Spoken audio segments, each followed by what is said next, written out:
একটু বেশি করে না দেখতে দিই একটা একটা করে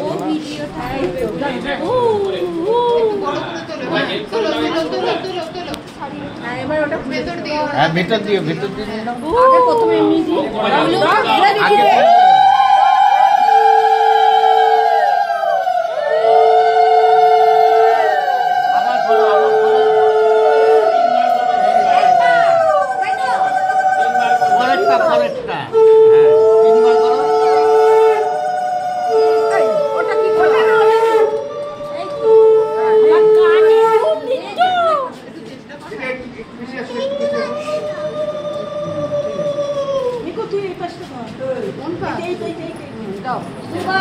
দুবার